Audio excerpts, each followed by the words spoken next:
Stop for a moment. Think about the most successful person you know. Now think about yourself. You're wondering what they have that you don't. It's not their parents' money. It's not their education. It's not luck. The real difference is how they think. Right now, in this very moment, your brain is either operating like an ordinary person or like a high achiever. And I'm going to show you exactly which one you are. Over the next hour, you're going to discover 7 mental shifts that separate people who dream from people who do. 7 shifts that turn average into exceptional. 7 shifts that transform your entire life. But here's the catch: knowing them isn't enough. You have to apply them. Starting today. Are you ready? Let's begin. Chapter 1. Stop waiting for permission. Let me ask you something, and I want you to answer honestly. Not to me. To yourself. What are you waiting for? Not in a vague, philosophical sense. Right now. Today. In your life.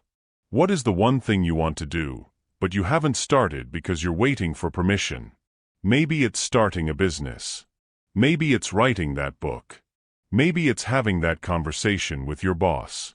Maybe it's leaving the job that's killing you. Maybe it's pursuing the career you actually want, rather than the one your parents chose for you. Whatever it is, I know you're waiting. And I know why. You're waiting because you don't feel ready. Here's the problem with that: you will never feel ready. Ready is a feeling invented by people who never start. It doesn't exist in nature. It's a psychological phantom that your brain creates to keep you safe, to keep you small, and to keep you from taking the risk that might change everything. Think about that for a second. Ready is not a real thing. It's a story you tell yourself to justify staying where you are. You know who understands this? Every single high achiever who's ever built something significant. They didn't wait until they felt ready. They moved, and ready came later. It resulted from action, not from it. Steve Jobs dropped out of Stanford. He didn't have a business degree. He didn't have investors lined up. He didn't have a business plan that would pass a venture capitalist's inspection. He had an idea and a choice. He chose to move. He chose to act before he felt ready. And you know what happened? Permission followed. Success followed. Everything he wanted followed because he didn't wait for permission first. Elon Musk started PayPal while people told him it was impossible. Oprah started in radio when no one would hire her for on-camera work. Jeff Bezos quit his job at a hedge fund to start Amazon out of his garage. None of these people felt ready. None of them waited for permission. But here's what I know about you: you're not waiting for permission because you lack intelligence. You're not waiting because you lack capability. You're waiting because somewhere along the way, you learned that permission matters more than progress. You learned that what other people think is more important than what you know. You learned that safety is the highest value. And that learning? It came from somewhere. It came from authority figures telling you what to do. It came from institutions rewarding obedience over initiative. It came from a system designed to produce followers, not leaders. Most people never unlearn this. Most people go their entire lives waiting in line for someone to tell them they're allowed to start. You're not most people. Or you won't be, once you understand something critical. I am the gatekeeper of my own progress. Not my boss. Not my circumstances. Not my past. Me. That's not arrogance. That's not entitlement. That's clarity. That's the fundamental mental shift that separates high achievers from ordinary people. It's not confidence. It's not a skill. It's the simple declarative recognition that your permission comes from inside you, not from outside. High achievers don't see themselves as applicants. They don't see themselves as people waiting in line for someone to stamp their resume and tell them they're allowed to proceed. They see themselves as agents. They see themselves as the architects of their own lives. And that identity shift changes everything. Because once you see yourself as an agent instead of an applicant, your entire relationship with authority changes. Your boss is no longer your gatekeeper, they're your current employer. Your past is no longer your ceiling, it's information. Your circumstances are no longer your prison, they're your starting point. I am the gatekeeper of my own progress. Say that again. Really say it. Feel it in your chest. Because this isn't motivational speak. This is the foundational truth that every high achiever operates from. They don't need anyone's permission because they've already granted themselves permission. They've already made the identity shift from someone waiting to be chosen to someone choosing themselves. Now, I know what your brain is doing right now. It's creating objections. It's saying things like, but I need my job, or but people will judge me, or but what if I fail? Those aren't reasons. Those are fears dressed up as reasons. And they're real fears. But they're not blocks. They're signals. Here's what high achievers know that ordinary people don't. The resistance you feel when you consider taking action without permission is not a sign to stop. It's a sign to move forward. The discomfort is the permission barrier breaking. The fear is the sound of your old identity cracking. Your brain evolved to keep you safe. Safety to your brain means staying where you are. Safety means not risking rejection.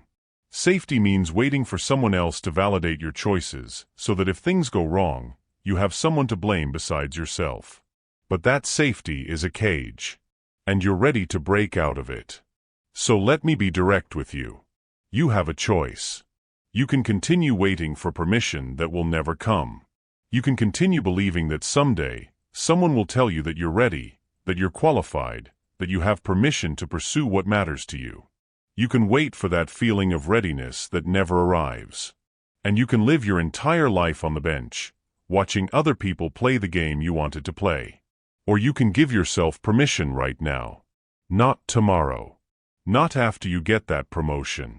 Not after you read one more book. Not after you feel more confident. Right now. Today. In this moment. You don't need their permission. You need your own. That's the shift. That's the mental move that rewires how you approach every decision going forward. You stop asking, am I allowed? And you start asking, do I choose?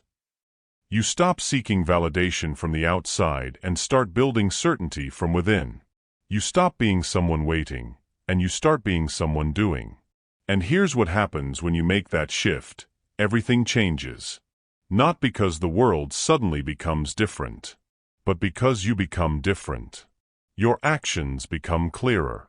Your choices become faster. Your identity becomes stronger. And people respond to that. Permission follows action. It always does. So here's your challenge. And I want you to take this seriously. Right now, identify one thing you've been waiting for permission to do. One thing that you know deep down you want to pursue. Not tomorrow. Not next year. One thing you're going to do before you go to sleep tonight, or by tomorrow morning. Maybe it's sending an email. Maybe it's making a phone call. Maybe it's having a conversation you've been avoiding. Maybe it's starting that project you've been researching for months. Maybe it's quitting something that's killing you. Whatever it is, the resistance you're feeling right now, that's the permission barrier. That's your old identity pushing back. And that resistance? That's exactly where you need to move. I am the gatekeeper of my own progress. Not my boss. Not my circumstances. Me. You've now learned the first mental shift. You've stopped waiting for permission, and you've given it to yourself. You've made the identity shift from applicant to agent. You've recognized that readiness is not a prerequisite, it's a consequence of action. Now that you understand that action precedes permission, we need to talk about what happens after you take that action. Because taking action without permission draws attention. And attention brings judgment. You're going to face the very thing that kept you waiting in the first place, the opinions of others. But there's a cost to seeking their validation that you don't yet understand. A silent, invisible cost that drains your energy every single day. It's time to learn the truth about validation. And it's going to change how you think about almost everything. Chapter 2: The Silent Cost of Seeking Validation. You just took action. You gave yourself permission. You did the thing you've been waiting to do. And now something happens that most people never anticipate. People have opinions about it. Some of them are good. Some of them are critical. Some of them are indifferent. And you find yourself constantly refreshing, checking, monitoring, waiting for the feedback. You post something, then you check your phone to see if people liked it. You make a move, and you're watching for approval. You speak up, and you're scanning for validation. And here's the trap: that validation feels good. It feels really good. For about 30 seconds. Then the hunger comes back. You've experienced this. Maybe not consciously, but you've experienced it. You post on social media. A few people like it. You feel a hit of dopamine. But then the high wears off. And you need more likes.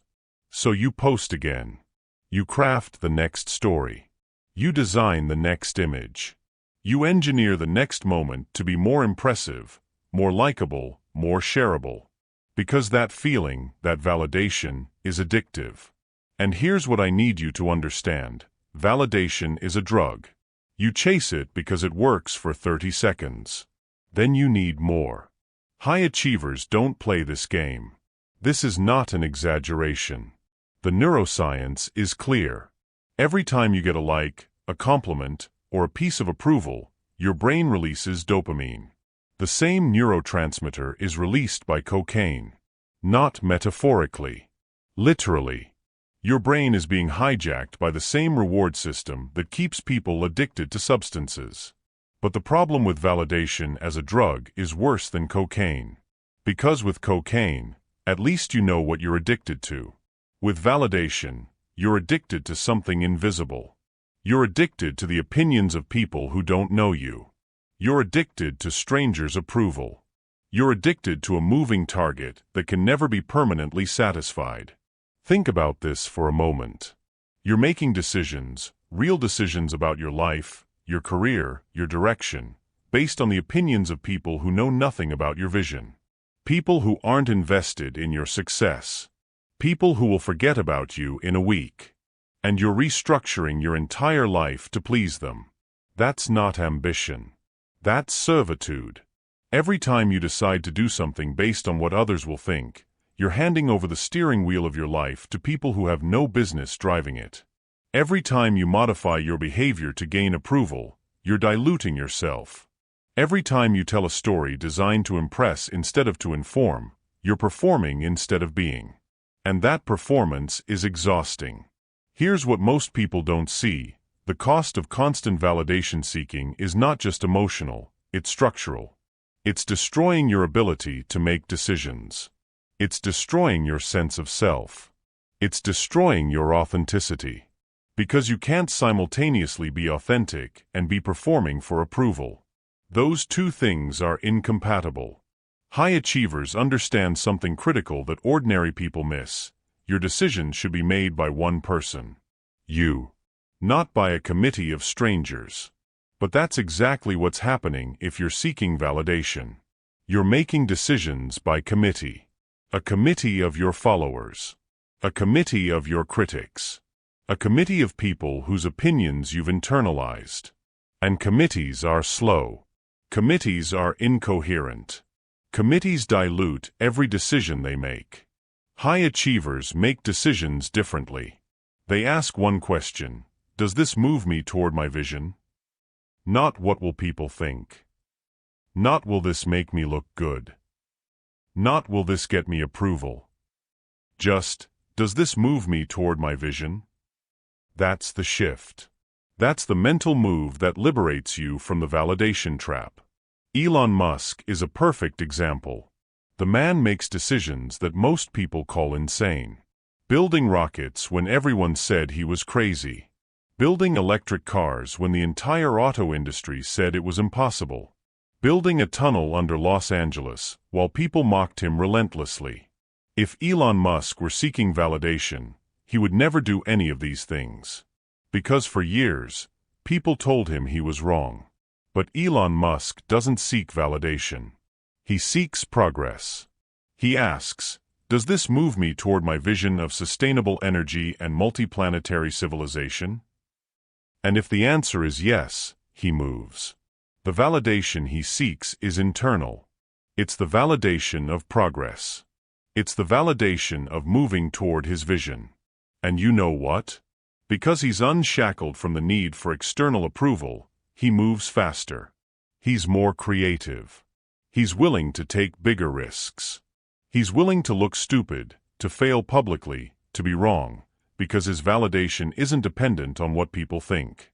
It's dependent on whether he's progressing. Now, I want to be clear about something. I'm not saying you shouldn't care about other people's opinions. Feedback is important. Learning from others is important. But there's a difference between using feedback as information and seeking feedback as validation. Feedback is data. Validation is a drug. High achievers use feedback. Ordinary people chase validation. The distinction matters. So here's what's really happening when you're caught in the validation trap. You're leaking energy constantly. Every decision requires energy.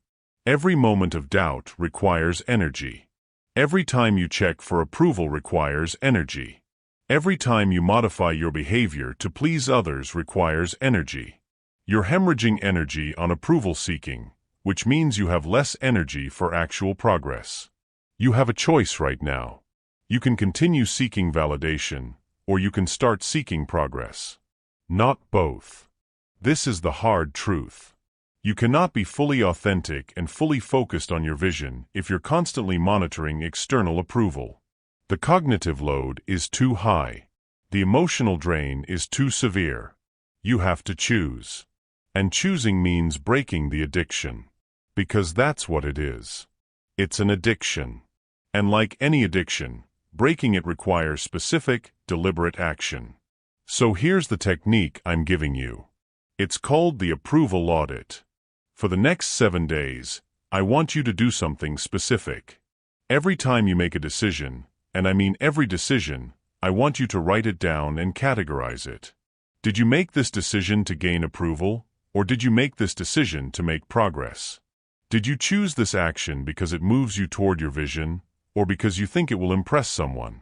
Be brutally honest. When you post on social media, are you sharing something valuable, or just looking for validation?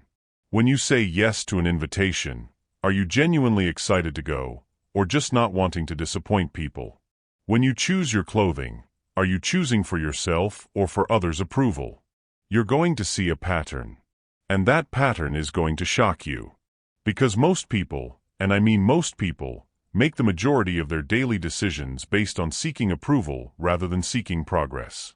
Once you see that pattern, once you make it conscious, you can change it. And that's where the real work begins. Because the next step is harder. You have to deliberately choose one area of your life where you're going to stop performing for approval.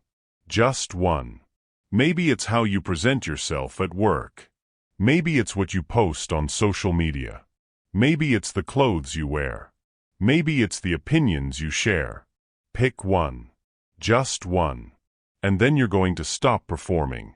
You're going to be authentic. You're going to make decisions based on your vision, not on approval. And the resistance you feel, and you will feel resistance, that resistance is proof that you were addicted. The discomfort is the withdrawal. And on the other side of that withdrawal is clarity. On the other side is energy. On the other side is authenticity. On the other side is power. Validation is a drug. You chase it because it works for 30 seconds. Then you need more. High achievers don't play this game. You're no longer playing that game. You understand now that every moment you spend seeking approval is a moment you're not spending on progress. Every decision made for external validation is someone else's. Every performance is energy wasted on being someone you're not. High achievers build. They don't perform. They move toward their vision. They don't move toward applause. And because they're focused on progress instead of approval, they paradoxically get more approval. Because authenticity attracts. Because excellence attracts. Because people are drawn to those who know who they are. But that's not why they do it. They do it because progress is the only validation that lasts. Everything else is 30 seconds of dopamine followed by hunger. You've now learned 2 mental shifts. You've stopped waiting for permission. You've stopped seeking validation. You're no longer handing your steering wheel to external voices. You're no longer leaking energy on approval seeking. But understanding where you are now is useless if you don't understand where you're going. And to get there, you need to understand the most fundamental distinction between people who stagnate and people who compound. It's not hard work. It's not intelligence. It's something far more powerful. It's what you choose to invest in. Chapter 3. Invest in what multiplies. You're standing at a crossroads. Every single day, multiple times a day, you make a decision about how to spend 3 things: your money, your time, and your attention. These are not different resources. They're the same resource. They're all limited. They all have value. And how you allocate them determines everything about your life. Most people don't understand this. Most people think money is separate from time, and time is separate from attention. But they're not. They're interchangeable currencies. And the way you spend them reveals everything about what you actually value, not what you say you value, but what you actually value. Here's the fundamental distinction that separates high achievers from ordinary people. Ordinary people spend. High achievers invest. And that difference compounds into everything. Right now, think about your last purchase. Maybe it was a coffee. Maybe it was a piece of clothing. Maybe it was a subscription. When you made that purchase, did you ask yourself one simple question? What will this become? A coffee is consumed. It disappears. You drink it, and it's gone. By tomorrow morning, there's no trace of it. Consumption is designed to disappear. It's a temporary pleasure that leaves no residue. An investment, on the other hand, is designed to compound. An investment is something that becomes more valuable over time. It's something that works for you. It multiplies. And here's the problem. Most people structure their entire lives around consumption. They consume food, entertainment, social media, and approval. They consume their time in ways that don't compound. They work a job, they get paid, they spend the money on consumption, and then they're back where they started. The wheel turns, but they don't move forward.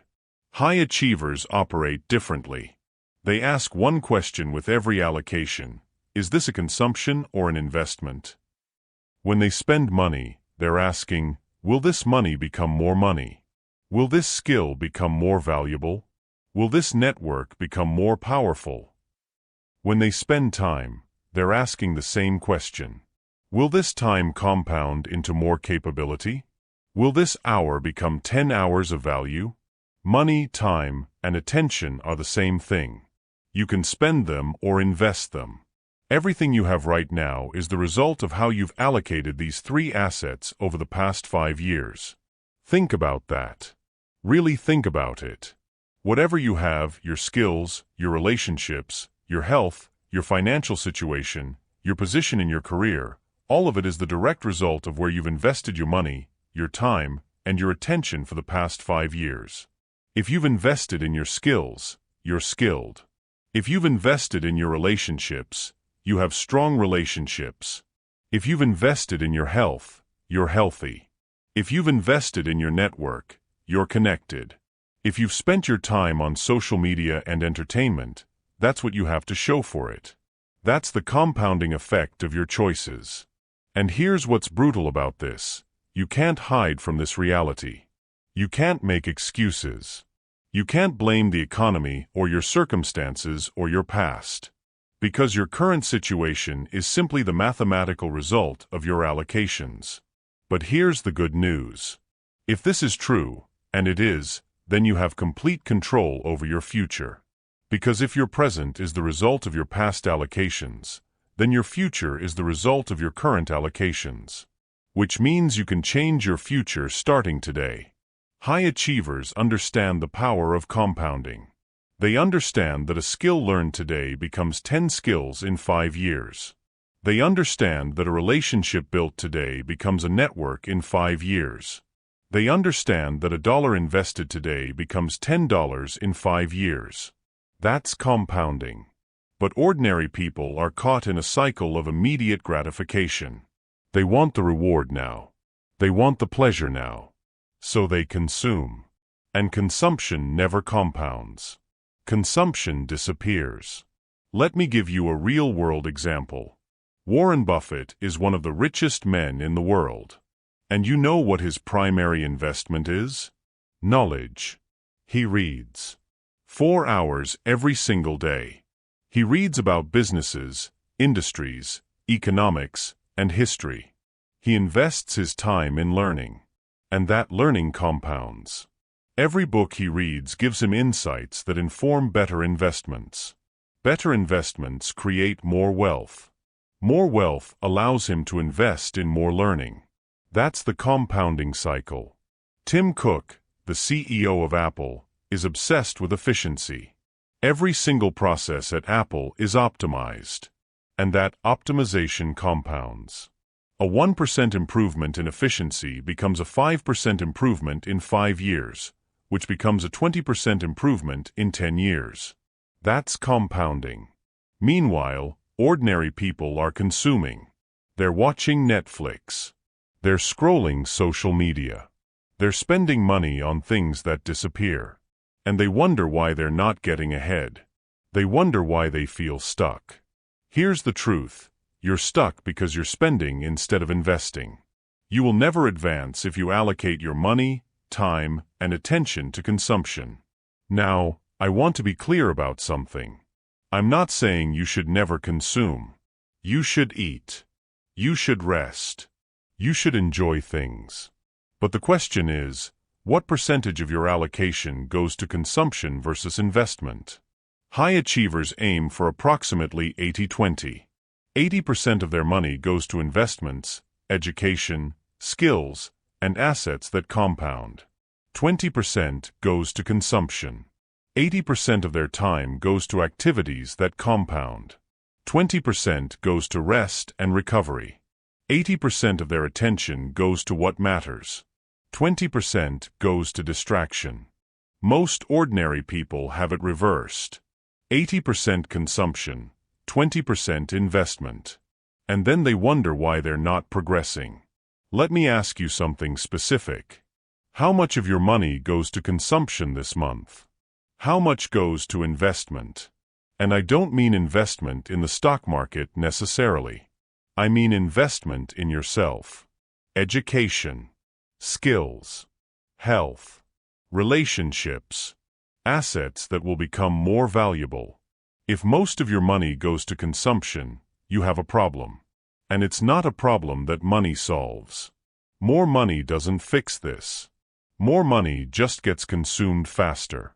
I've seen it happen 1,000 times. Someone gets a raise and then consumes more. They receive an inheritance and consume more. More money without a change in allocation just means faster consumption. Here's the allocation principle. I don't work for today's money. I work for tomorrow's momentum. That's the mental shift. That's how high achievers think about their allocation. They're not working for this paycheck. They're working to build on the momentum this paycheck creates. They're not investing in this skill for this job. They're investing in this skill because it compounds into every future opportunity. So here's what you're going to do. This week, I want you to do an allocation audit. Pull up your bank account. Look at the last month of spending. Categorize every single expense. Is it consumption or investment? Be honest. Entertainment is consumption. Eating out is consumption. A course that teaches you a skill is an investment. Books are an investment. Gym membership is an investment. Once you see the pattern, you'll make one change. Just one. I want you to reallocate 5% of your budget from consumption to investment. Not 10%. 5%. Just 5%. Maybe that's $50 a month. Maybe it's $500. Whatever 5% represents for you, reallocate it. Put it towards something that compounds.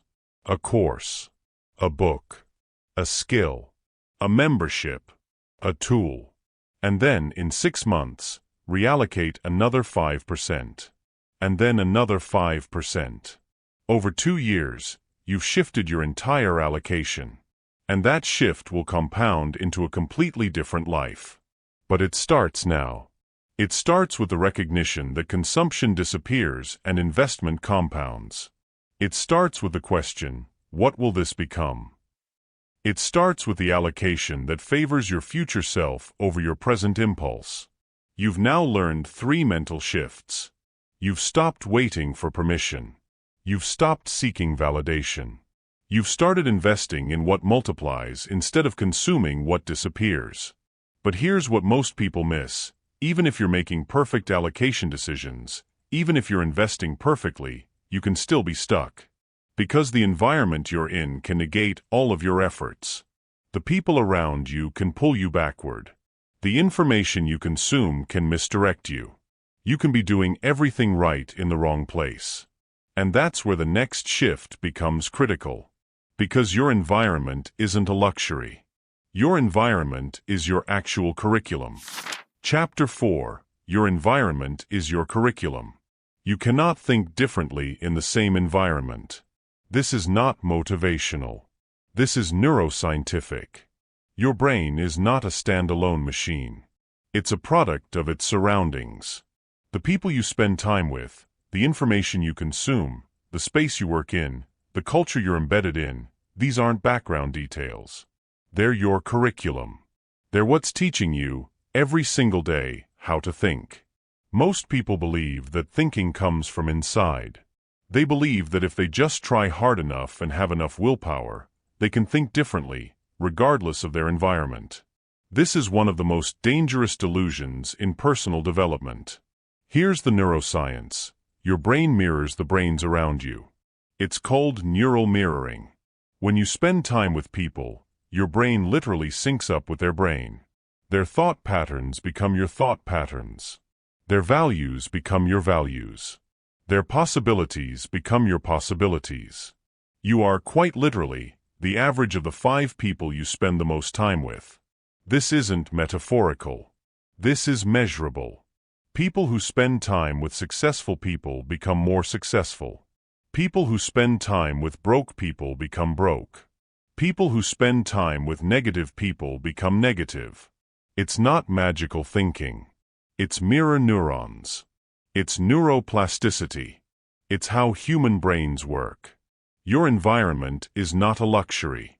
Your environment is your actual curriculum. Think about what that means.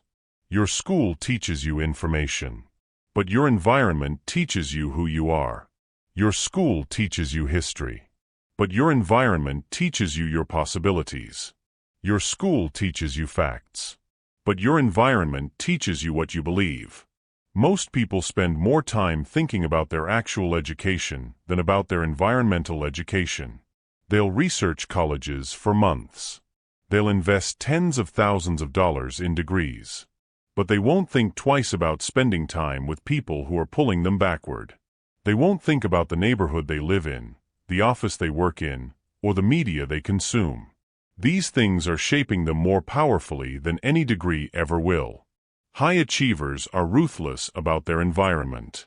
They understand that the environment is not negotiable. It's not a nice to have. It's a requirement. Let me break this down into 3 specific levers that you can control: proximity, information, and space. First, proximity. Who you spend time with. This is the most powerful lever. High achievers are strategic about proximity. They don't hang out with people who drain them. They don't spend time with people who are smaller than their vision. They join masterminds, not friend groups. They seek out mentors, not peers who are stuck at their level. They build relationships with people who are ahead of them, not behind them. Why? Because proximity shapes aspiration. When you spend time with people who are succeeding, you stop asking, "Is it possible?" You start asking, "How?" When you spend time with people who are growing, you stop questioning whether growth is worth it. You start focusing on how to grow faster. Real-world example: every major entrepreneur talks about the importance of their peer group. Not because peer groups are nice, but because your peer group is your curriculum. Steve Jobs had mentors. Bill Gates had mentors. Jeff Bezos had mentors. They didn't succeed alone. They succeeded because they were deliberate about who they learned from. But here's what most people do: they choose their friend group by accident. They hang out with people who are nearby or available. They work with people who happen to work at their company. They socialize with convenient people. And then they wonder why they're stuck. I am not choosing my environment by accident. I am choosing it by design. That's the shift. That's the mental move that separates high achievers from ordinary people. Proximity is not something that happens to you. It's something you choose. Second lever: information. What you consume. Your brain is like a garden. You can plant weeds, or you can plant flowers. Most people let the weeds grow. They consume whatever is in front of them. Social media algorithms feed them garbage. News feeds them fear. Entertainment feeds them a distraction. And then they wonder why their thoughts are chaotic. High achievers curate their information diet like they're curating their physical diet. They don't follow the algorithm. They choose what they consume. They read books about their field. They listen to podcasts that educate. They follow people who inspire them. They watch content that builds them up. This matters more than most people realize. Your brain is shaped by the information it receives.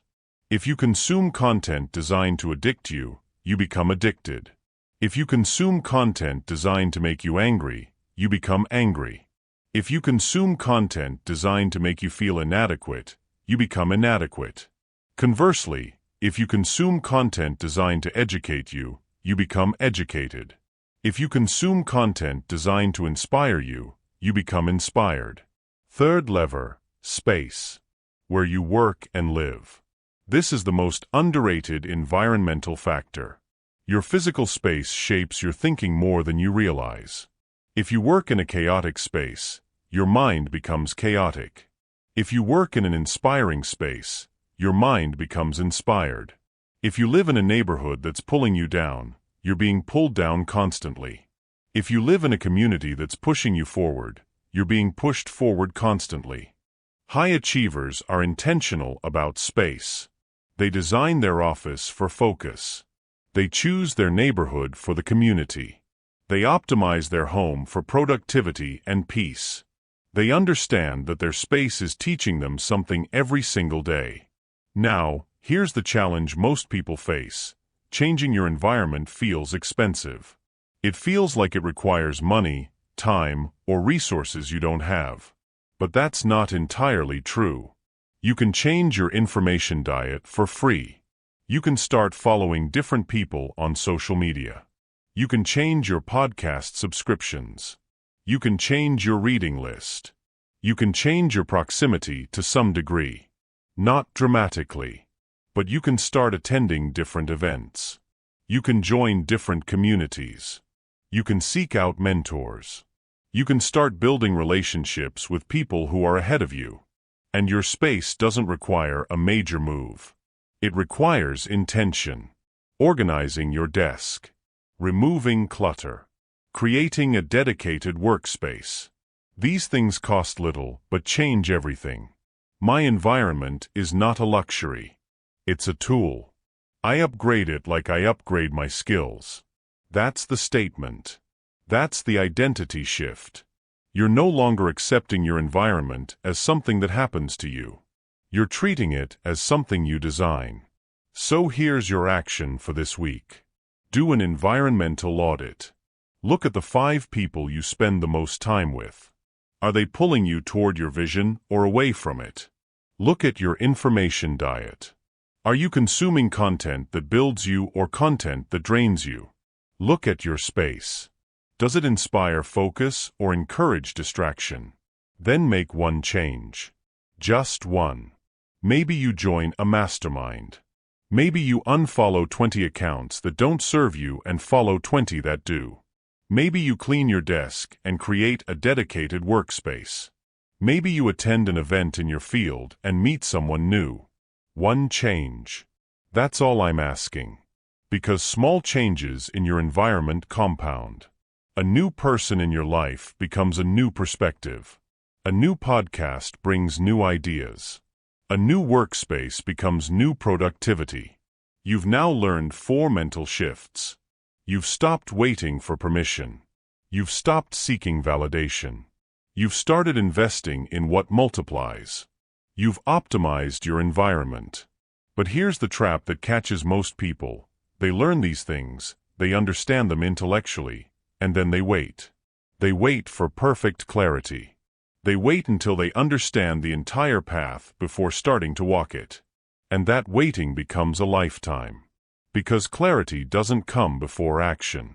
Clarity comes after action. Chapter 5. Action precedes clarity. Right now, someone is waiting for clarity before they move. They're waiting for the perfect plan. They're waiting to understand exactly how it will work before they take the first step. They're waiting for the right moment. They're waiting for confidence. They're waiting for certainty. They'll be waiting forever. Here's one of the most dangerous myths in personal development, that clarity comes before action. It doesn't. Clarity comes after action. Clarity is not a prerequisite for progress. Clarity is a consequence of progress. Most people have this reversed.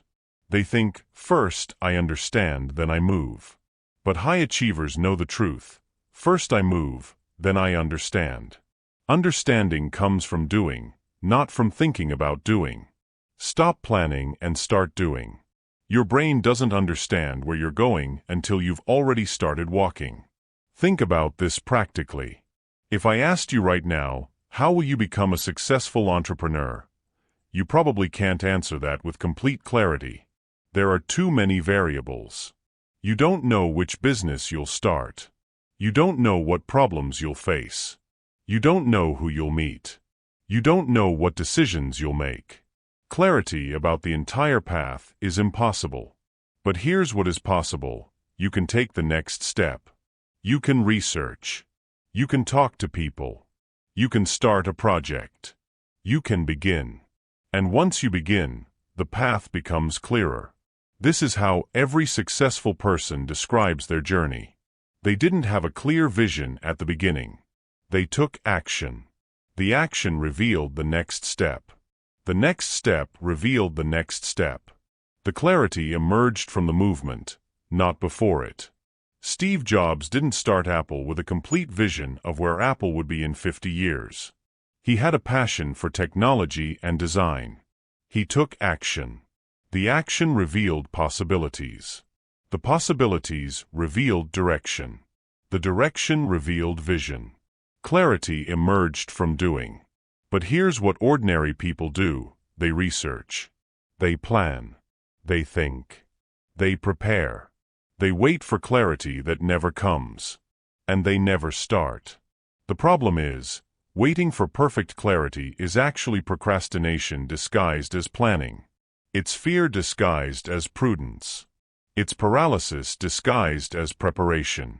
Your brain is protecting you from risk by keeping you in the thinking stage, where there's no actual risk. Here's the neurological reality. Your brain evolved to keep you safe.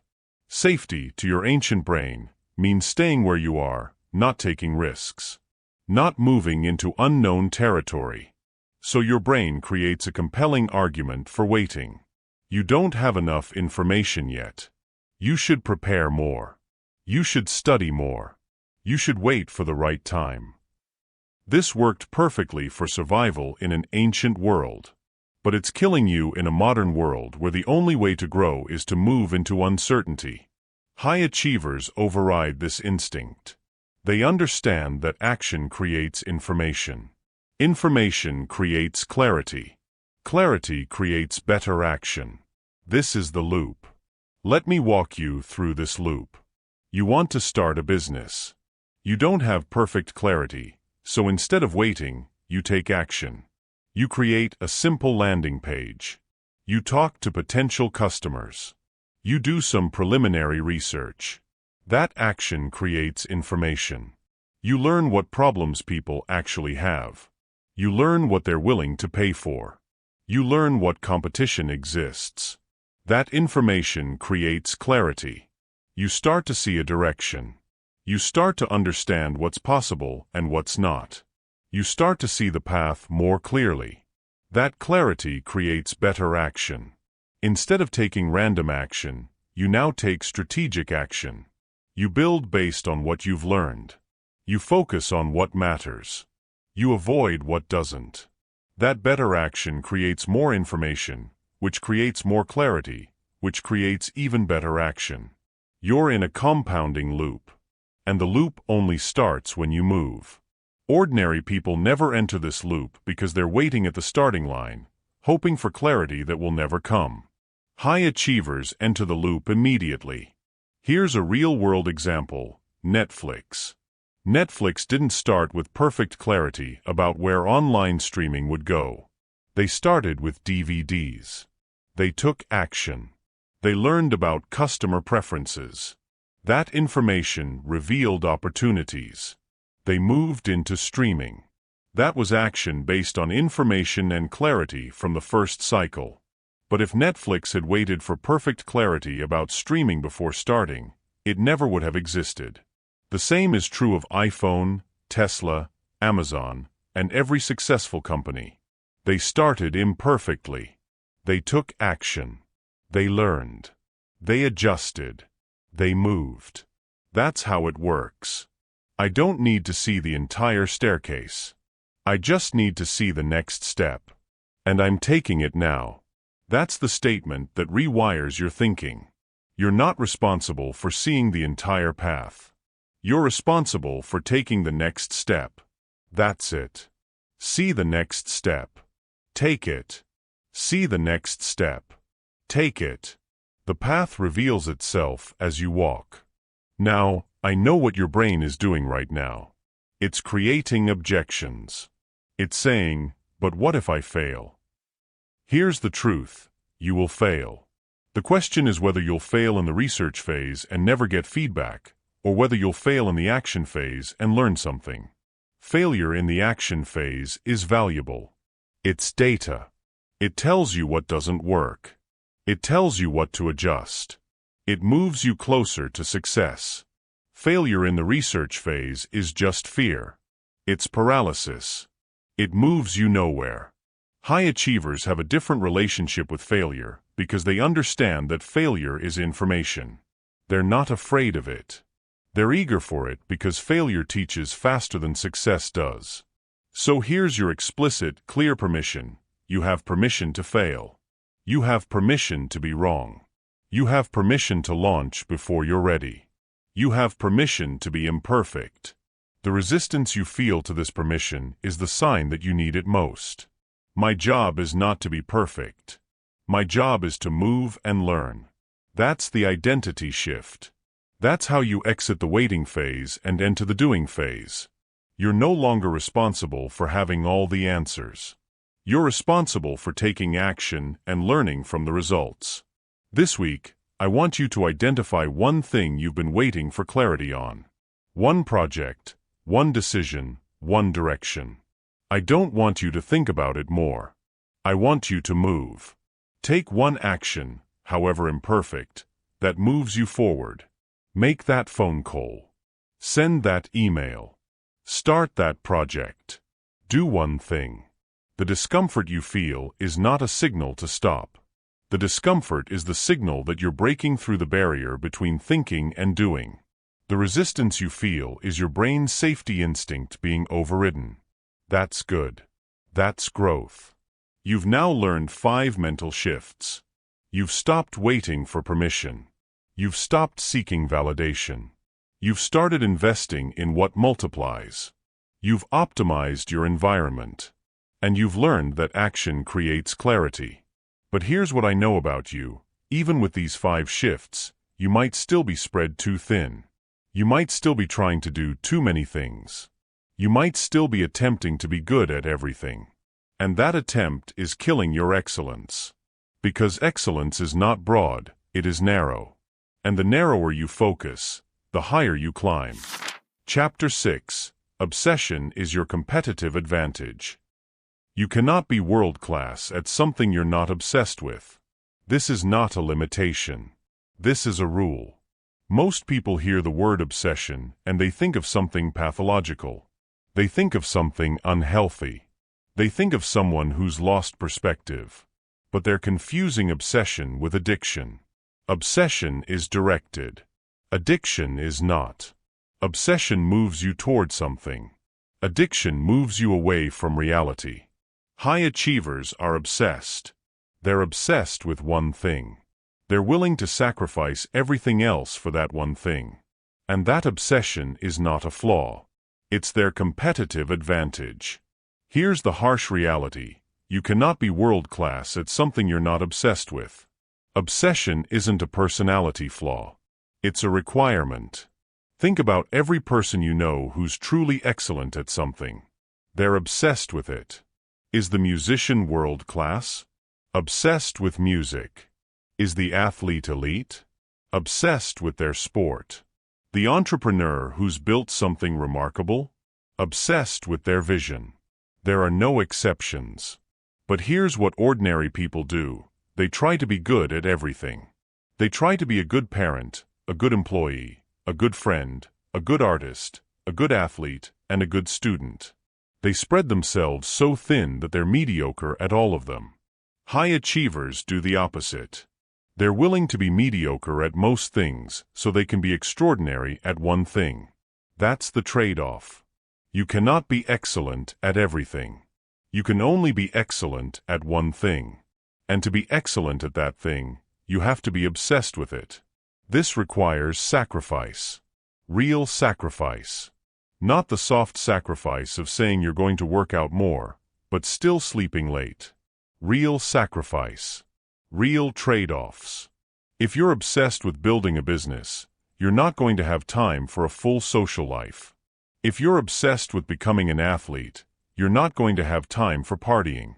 If you're obsessed with creating art, you're not going to have time for television. Obsession requires that you say no to almost everything. Most people aren't willing to make this trade-off. They want to be excellent without sacrifice. They want to have it all. And the result is that they have nothing. They have a mediocre career, mediocre relationships, and mediocre skills. High achievers make the trade-off. They choose their one thing, and they obsess over it. Everything else falls away. I am not trying to do it all. I am trying to do one thing better than anyone else. That's the statement. That's the mental shift. You're no longer attempting to be well-rounded. You're attempting to be extraordinary in one direction. Let me give you real-world examples. Steve Jobs was obsessed with design. Not with making money. Not with being popular. With design. Everything at Apple served that obsession. How does that design obsession look? It meant that features had to be beautiful. It meant that products had to be simple. It meant that user experience was everything. That obsession created products that changed the world. Serena Williams is obsessed with tennis. Not with being famous. Not with being liked. With tennis. That obsession means she's training when other people are relaxing. It means she's obsessing about her serve when other people are thinking about their weekend. It means she's sacrificing a normal life for excellence at one thing. Jeff Bezos is obsessed with customer experience. Not with quarterly profits. Not with the stock price. With customer experience. That obsession means Amazon makes unpopular decisions with investors because it prioritizes the customer. That obsession drives every decision. None of these people is good at everything. None of them is well-rounded in the traditional sense. They're narrow and deep. And because they're so deep in their area of obsession, they're world-class. Now, here's the key question. What is your one thing? Not what do you think your one thing should be. Not what would impress people. What are you actually obsessed with? What could you spend hours on without getting paid? What problem do you care about solving? What would you work on even if nobody appreciated it? That's your obsession. That's what will determine your excellence. My obsession is the filter through which I make every decision. That's how to think about it. Once you identify your obsession, it becomes your filter. Does this opportunity serve my obsession? If not, I don't do it. Does this relationship serve my obsession? If not, I'm strategic about it. Does this activity serve my obsession? If not, I don't waste my time on it. This filter is brutal. It means you're going to say no to things that sound good. It means you're going to decline opportunities that look impressive. It means you're going to be unavailable for social events because you're working on your obsession. It means you're willing to look like you're missing out because you're focused. But that filter is also liberation. Because you're no longer scattered. You're not trying to be all things to all people. You're focused. You're deep.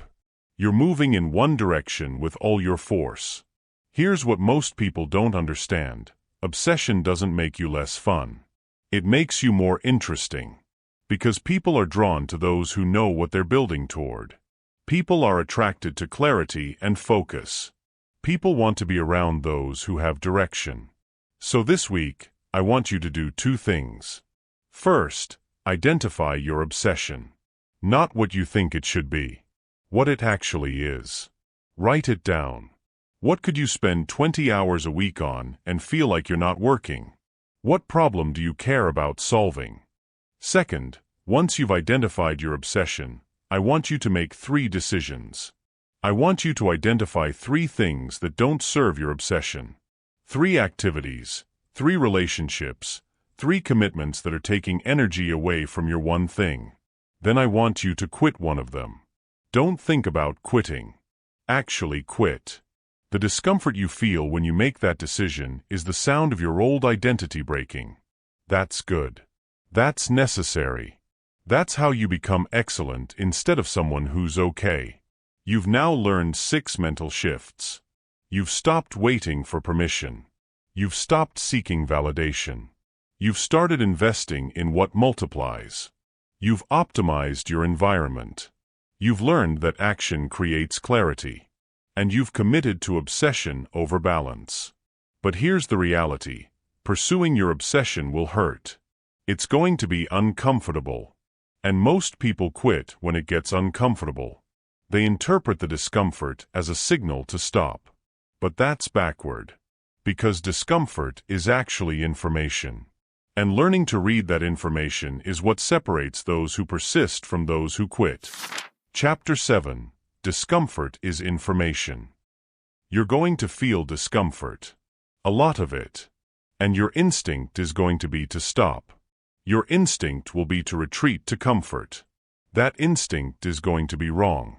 Discomfort is your body and mind telling you something. But what they're telling you depends on what kind of discomfort you're in.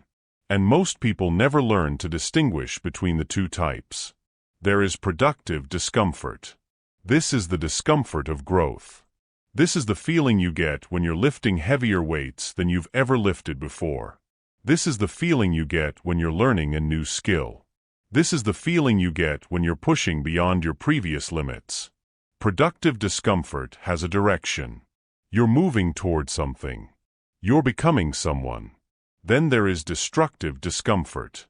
This is the discomfort of damage. This is the feeling you get when you're being drained. This is the feeling you get when you're being mistreated. This is the feeling you get when you're in a toxic situation. Destructive discomfort is consuming. It's pulling you down. It's taking from you without giving. High achievers know the difference. They chase productive discomfort like it's gold. And they eliminate destructive discomfort like it's poison. Comfort is where progress goes to die. If you're comfortable, you're not growing. If you're not growing, you're dying. The only acceptable discomfort is the discomfort of becoming. This is the core principle. This is how you think about discomfort. Discomfort is not bad. Discomfort is information. The question is whether that discomfort is pointing toward growth or away from it. Let me give you examples. An athlete in training feels discomfort as their muscles adapt. They're getting stronger. That's productive discomfort. An athlete in an abusive coaching situation feels discomfort because they're being damaged. That's destructive discomfort. Both feel bad. But one is moving them toward excellence, and one is moving them away from themselves. A person starting a business feels discomfort because they're entering unknown territory. They're being challenged. They're learning. That's productive discomfort. A person in a job where they're being exploited feels discomfort because they're being devalued. That's destructive discomfort. Both feel bad. But one is moving them toward their vision, and one is moving them away from themselves. The way you tell the difference is simple. Productive discomfort has momentum. You're moving. You're learning. You're getting better. Destructive discomfort is stagnant. You're being consumed. You're being drained. You're going nowhere. I don't run from discomfort. I run toward the version of myself that lives on the other side of it. That's the statement. That's how high achievers think about productive discomfort. They recognize it as the pathway to transformation. They lean into it instead of retreating from it. Here's the neuroscience. When you're in productive discomfort, your brain is being challenged. It's being pushed to adapt. That challenge causes stress. And in small doses, stress drives growth. Your muscles grow because of the stress of training. Your brain grows because of the stress of learning. Your character grows because of the stress of overcoming challenges. But continuous stress in a destructive situation doesn't drive growth. It drives burnout. It causes damage. It drives deterioration. Most people never learn to distinguish between these two. So they quit productive discomfort because it's uncomfortable. They stay in destructive situations because they're afraid of change. They have it exactly backward. I want you to understand something specific. Right now, as you're listening to this, there are areas of your life where you're experiencing discomfort. Maybe it's your career. Maybe it's your relationships. Maybe it's your health. Maybe it's your financial situation. For each of those areas, you need to ask yourself, is this productive discomfort or destructive discomfort? Productive discomfort has these characteristics. There's a direction, there's growth happening, there are small wins along the way, you're becoming stronger or better, and the discomfort is moving you towards something you want. If your discomfort has these characteristics, you lean into it. You increase it. You push harder. Destructive discomfort has these characteristics. There's no direction, there's no growth, you're just being drained, you're becoming smaller or weaker, and the discomfort is moving you away from yourself. If your discomfort has these characteristics, you eliminate it. You stop. You change. I distinguish between discomfort that's building me up and discomfort that's breaking me down. That's the skill. That's the discernment. That's what separates those who grow from those who stagnate or burn out. Now, here's the hard part. If you're in a destructive situation, leaving it is uncomfortable. Leaving your job is uncomfortable.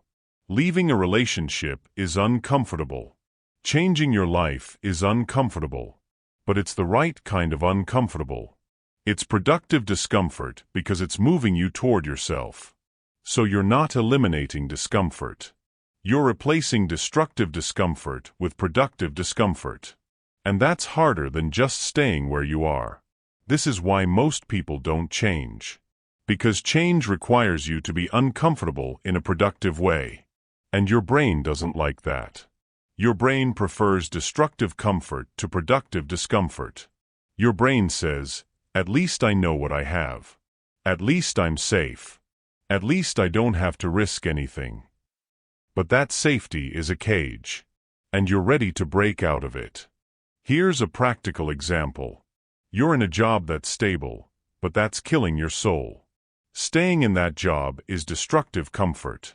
It feels safe, but it's consuming you. Leaving that job is productive discomfort. It's scary, but it's moving you toward yourself. High achievers choose productive discomfort. Ordinary people choose destructive comfort. So this week, I want you to do a discomfort audit. Identify your current areas of discomfort. Then categorize them. Which are productive? Which are destructive?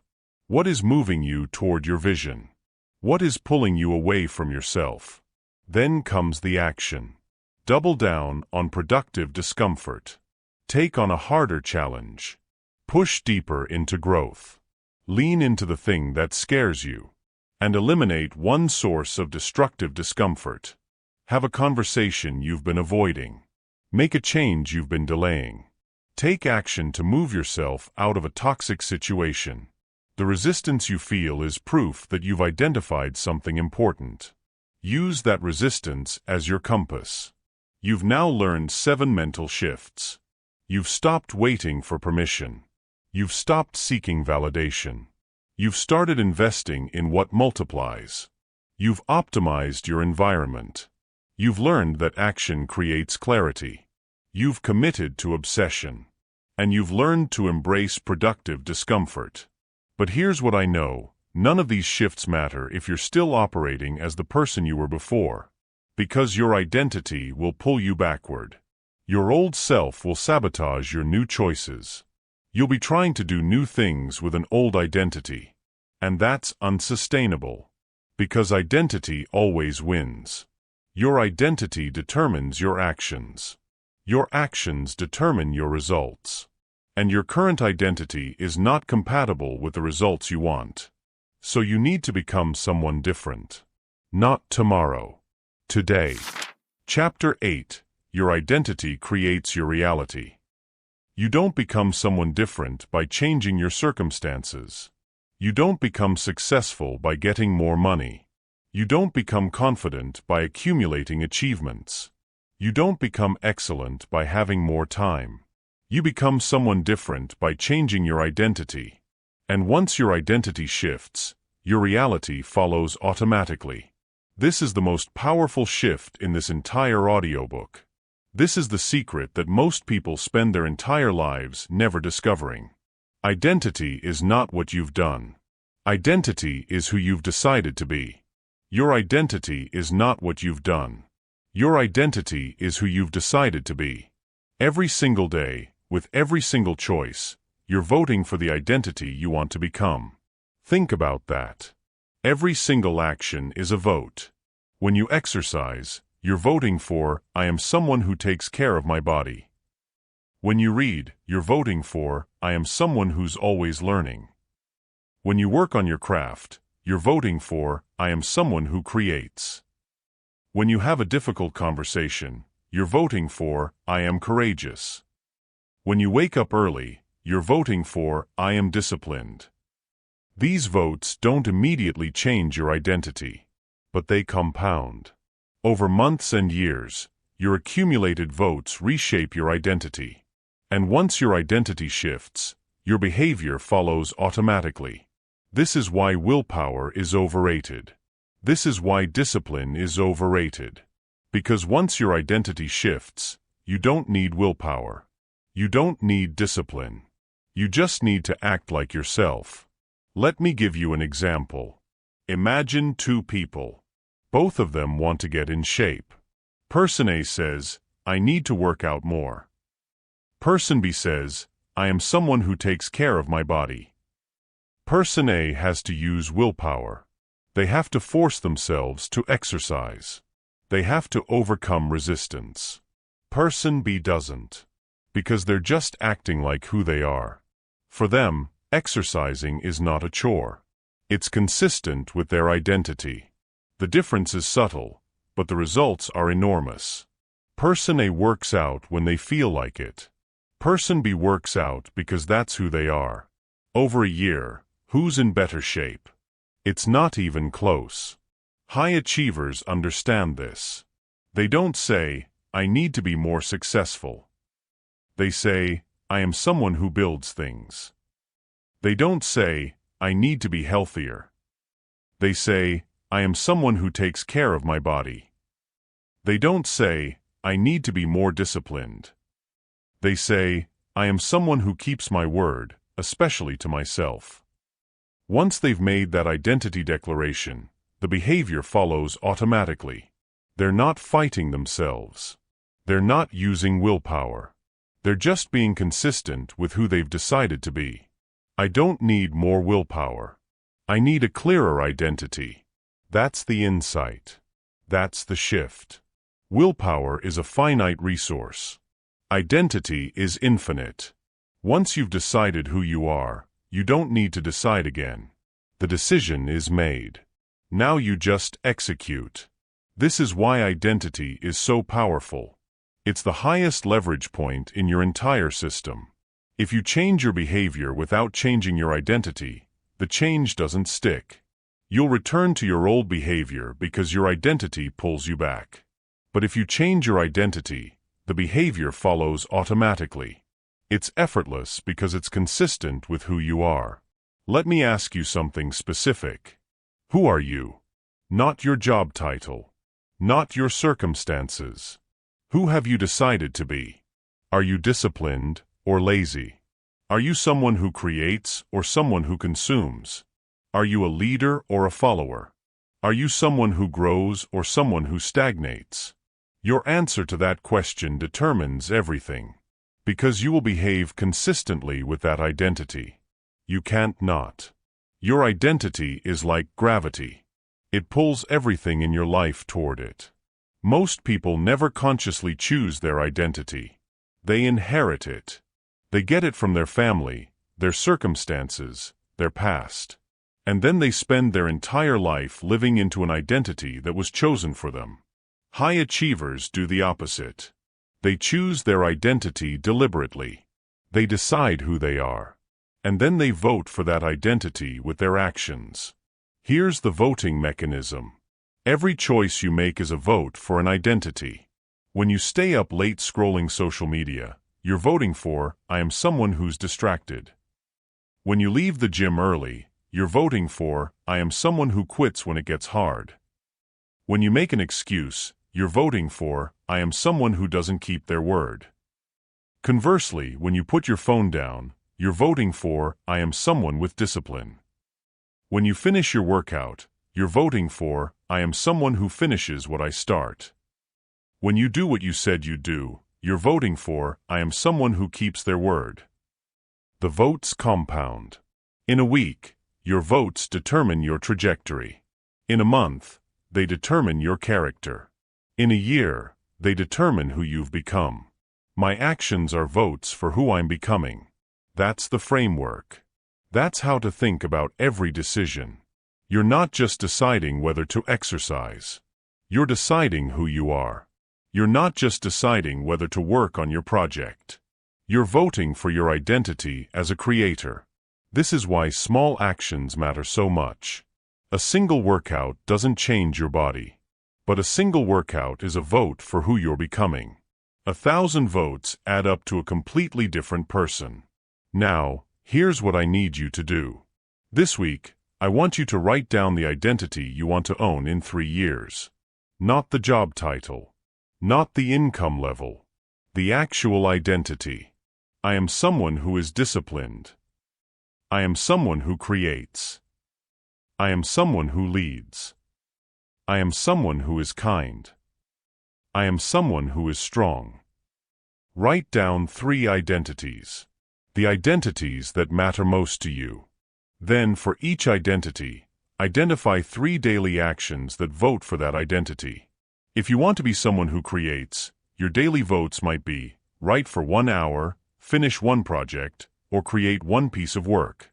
If you want to be disciplined, your daily votes might be, wake up at 5 a.m., keep my word to myself, or complete my most important task first. Then comes the commitment. This week, you're going to vote for those identities. Not perfectly. Sincerely. Small votes that compound. And here's the key, you don't need motivation to vote for your identity. Motivation is temporary, but identity is permanent. Once you've decided who you are, you don't need to motivate yourself. You just need to be consistent. You've now learned 8 mental shifts. You've stopped waiting for permission. You've stopped seeking validation. You've started investing in what multiplies. You've optimized your environment. You've learned that action creates clarity. You've committed to obsession. You've embraced productive discomfort. And you've deliberately shifted your identity. But here's the problem. Even with the right identity and the right shifts, most people still fail. And they fail not because they lack discipline. They fail because they rely on discipline. Because every morning, they have to redecide. Every moment, they have to recommit. And that mental cost is exhausting. High achievers don't rely on willpower and discipline. They build systems that make success inevitable. Chapter 9. Systems beat willpower. Willpower is a finite resource. You have a certain amount of it each day. And every decision you make costs willpower. What you wear costs willpower. What you eat costs willpower. What you work on costs willpower. By the end of the day, your willpower is depleted. And when willpower is depleted, you make poor decisions. This is why people have better discipline in the morning and worse discipline at night. It's not because they're lazy at night. It's because they've spent all day's willpower on small decisions. High achievers understand this. They don't rely on willpower. They build systems that make willpower unnecessary. They remove decisions. They create structure. They make success inevitable instead of hoping for it. Willpower is finite and fragile. Systems are permanent and powerful. Don't rely on discipline. Build a structure. This is the principle. This is how to think about your life. You're not trying to be more disciplined. You're trying to remove the need for discipline. You're trying to build a system where the right thing is also the easy thing. Let me give you examples of systems versus willpower. Willpower approach: I'm going to eat healthy. I'm going to use my discipline to make good food choices. System approach: I meal prep on Sundays so that healthy food is ready and waiting. I don't have to decide. The system decides for me. Willpower approach: I'm going to exercise regularly. I'm going to use my discipline to go to the gym. System approach: I schedule my workout at the same time every day and lay out my workout clothes the night before. I don't have to decide. The system carries me there. Willpower approach: I'm going to write my book. I'm going to find motivation and discipline to write every day. System approach: I write from 5 to 7 a.m. every morning. That time is protected. That's when I write. I don't have to decide. The system is already in place. Which approach works better? Systems, every time. Willpower fails. Systems don't. High achievers are obsessed with building systems. Not because they're more disciplined than ordinary people, but because they're smarter. They've recognized that relying on willpower is a losing game. So they build structures that make success automatic. I don't rely on motivation. I rely on structure. That's the statement. That's the philosophy. You're not trying to be motivated. You're trying to remove the need for motivation. You're trying to build a life where the right thing is also the default thing. Here are the 3 areas where systems matter most: input, output, and environment. Input is what you consume. Your information diet. Your books, podcasts, courses, and content. Most people consume whatever's in front of them. They scroll social media. They watch what the algorithm recommends. They read what their friends are reading.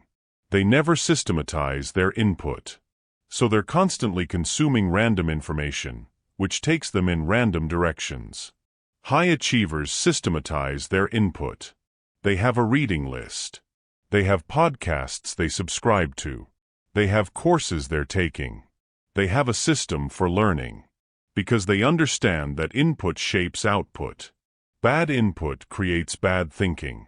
Systematized input creates focused thinking. What's your system for input?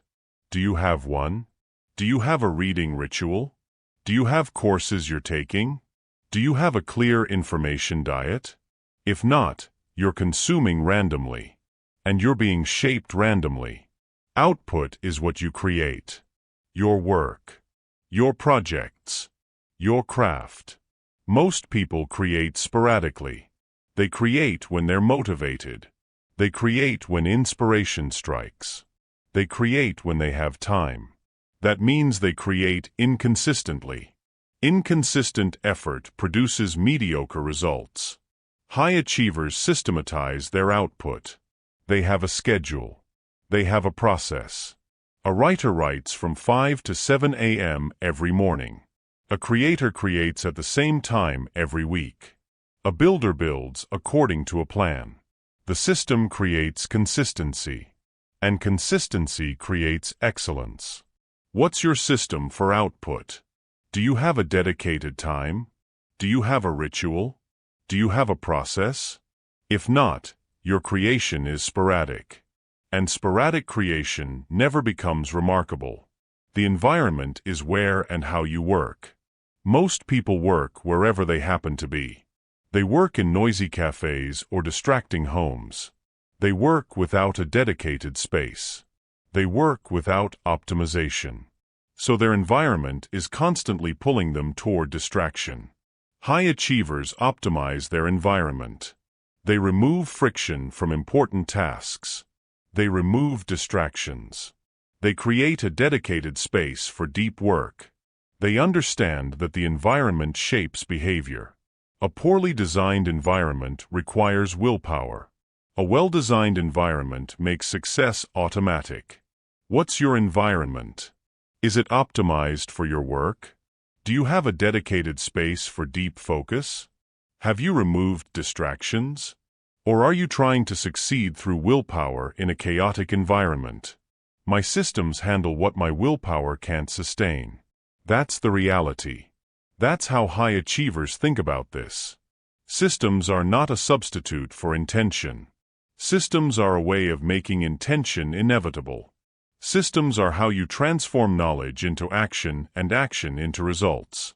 Now, here's the power of systems. They compound. A system in place for 1 month creates a small advantage. A system in place for 1 year creates a significant advantage. A system in place for 5 years creates an insurmountable advantage. Because everyone else is trying to succeed through willpower. And willpower fails. But your systems keep working. Every single day. This is why high achievers do not seem to struggle. Because they're not. They've removed the struggle through systems. The system does the work. They just execute the system. So this week, I want you to do a system audit. Identify one area where you struggle: productivity, health, learning, or creativity. Then, instead of trying to fix it with willpower, design a system. If you struggle with productivity, design your ideal daily schedule. Same start time. Same end time. Same work blocks. Same breaks. Make it consistent. Make it systematic. If you struggle with health, design your meal prep ritual. Your workout time. Your sleep schedule. Make it non-negotiable. Make it systematic. If you struggle with learning, design your information diet. What will you read? When will you read? What podcasts will you listen to? Make it consistent. Make it systematic. Then commit to the system for 30 days. Not because you feel like it. Because the system is in place. You've now learned 9 mental shifts. You've stopped waiting for permission. You've stopped seeking validation. You've started investing in what multiplies. You've optimized your environment. You've learned that action creates clarity. You've committed to obsession. You've embraced productive discomfort. You've shifted your identity. And you've built systems that make success automatic. You're operating on a completely different level now. But there's one final shift that ties everything together. One final mental move that transforms all of these shifts from knowledge into lived reality. Because right now, you're still making decisions. Every day, you're deciding whether to follow your system, whether to honor your identity, whether to pursue your obsession. And that constant deciding is exhausting. What if you never had to decide again? Chapter 10. Decide once, execute forever. You make thousands of decisions every single day. What to wear, what to eat, whether to check your phone, whether to work, whether to exercise, whether to be kind. Thousands of tiny decisions that drain your mental energy. And here's the problem. The more decisions you make, the worse you get at making them. It's called decision fatigue. The more you decide, the more depleted your mental capacity becomes. Your decisions get worse. Your choices get less intentional. Your life gets less directed. High achievers solve this problem in a way that most people never think about. They don't make thousands of decisions. They make one decision, and then they execute forever. I don't decide what to do every day. I decided who I am once. Now I just execute. That's the statement. That's the mental framework that separates those who are controlled by constant decision-making from those who are free. Here's how it works. Most people approach decisions reactively. They face a moment, and they decide in that moment. Should I exercise today? Should I eat healthy today? Should I work on my project today? Every day is a relitigation of the same decision. Every day requires willpower and discipline and motivation. High achievers approach decisions proactively. They decide upstream, before the moment arrives. They don't decide whether to exercise when they wake up. They've already decided, I am someone who exercises at 6 a.m. The decision is made. Now execution is automatic. This is the power of predecision. Predecision removes the moment of choice. Predecision makes the right action obvious. Predecision transforms decisions into identity. When you've decided, I am someone who exercises, there's no decision to make at 6 a.m. You move. There's no resistance. There's no negotiation. You've already decided. You're just executing. When you've decided, I don't eat processed food, there's no decision to make at the grocery store. You know what to buy. There's no temptation. There's no willpower required. You've already decided.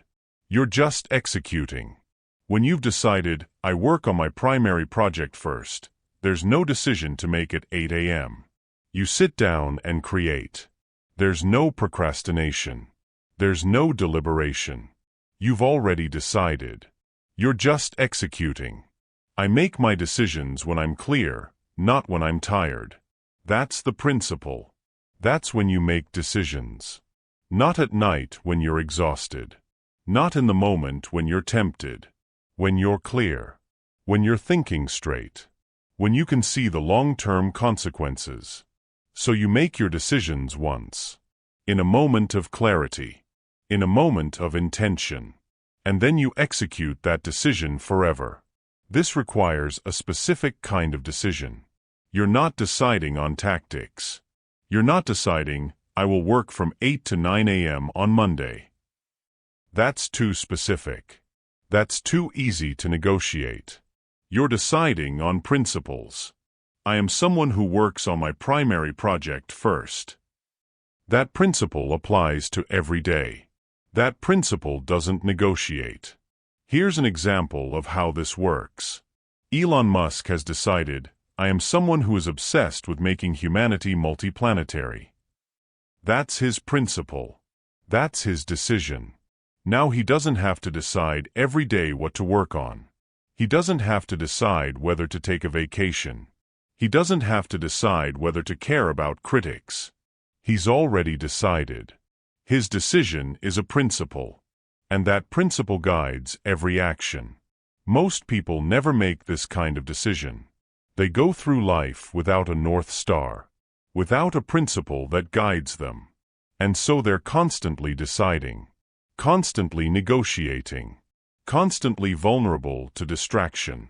High achievers make one decision, one principle, and that principle becomes the filter for every other decision. I have already decided. Now I just execute. That's the power. That's the freedom. Once you've made the decision at the level of principle, all subsequent decisions become clear. Do I take this job? Does it align with my principle? Yes or no?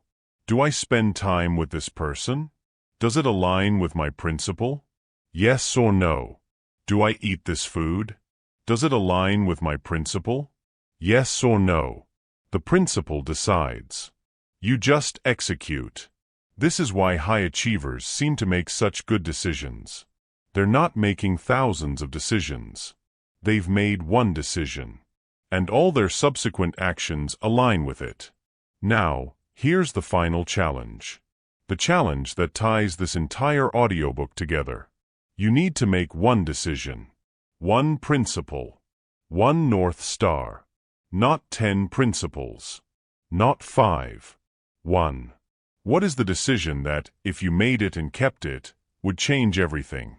What is the principle that, if you lived it, would transform your life? Maybe it's, I am someone who does the work. Maybe it's, I am someone who never quits. Maybe it's, I am someone who builds. Maybe it's, I am someone who leads. Maybe it's, I am someone who creates. But it has to be one. It has to be clear. And it has to be non-negotiable. Once you've decided on that principle, everything else follows. Your environment aligns with it. Your obsession aligns with it. Your systems align with it. Your identity aligns with it. Your actions align with it. Everything converges around that one decision. And when everything converges, momentum becomes inevitable. So this is your final assignment. Write down your principle. Your one decision. The decision you're going to make once and execute forever. Not tomorrow. Tonight. Write it down. Put it somewhere you see it every morning. Then tomorrow morning, ask yourself one question. Does my first action today align with my principle? If yes, execute. If no, adjust. That's it. Every decision becomes binary. Does it align or not? You don't need to think. You just need to execute. I have decided who I am. Now I just live consistently. That's the statement. That's the final mental shift. That's what ties everything together. You've now learned 10 mental shifts that separate high achievers from ordinary people. You've learned how to stop waiting for permission and start claiming authority over your own life. You've learned how to stop seeking validation and start building toward your vision. You've learned how to invest in what multiplies and multiply your advantage. You've learned how to optimize your environment until success becomes almost automatic. You've learned how to take action before clarity and let clarity emerge from your progress. You've learned how to obsess on your one thing and become extraordinary. You've learned how to distinguish productive discomfort from destructive comfort and lean into what's building you. You've learned how to shift your identity deliberately and watch your behavior follow automatically. You've learned how to build systems that make willpower unnecessary. And you've learned how to make one decision and execute it forever. These are not small shifts. These are fundamental rewirings of how you think. These are the mental moves that transform ordinary people into people who build remarkable things. But knowing them is not enough. Knowledge without application is useless. And that's why we're ending with the challenge. Not tomorrow. Not next week. This week. Here's what happened today. You learned 7 mental shifts. Stop waiting for permission. Stop seeking validation. Invest in what multiplies. Upgrade your environment. Take action before clarity. Obsess on your one thing. Embrace productive discomfort. Shift your identity. Build systems. And decide once forever. But, And this is critical. Knowing these shifts is not the same as living them. Right now, your ordinary brain is already looking for excuses. Already planning to try this later. Already telling you that tomorrow is the day you'll start. Here's the truth. Tomorrow never comes. The person you become in the next 30 days is not determined by what you learn today. It's determined by what you do in the next 72 hours. Not next month. Not next year. This week. This is where the line is drawn. On one side are people who consume content without changing anything. On the other side are people who consume content and immediately implement. You already know which one you want to be. So here's your challenge, and I want you to commit right now. Pick one chapter. Just one. Identify the action from that chapter. And do it before you sleep tonight. Not tomorrow. Not this weekend. Tonight. The resistance you feel is the boundary between who you are and who you're becoming. Cross it. Because the truth is, you don't need more knowledge. You need more action. You don't need another book.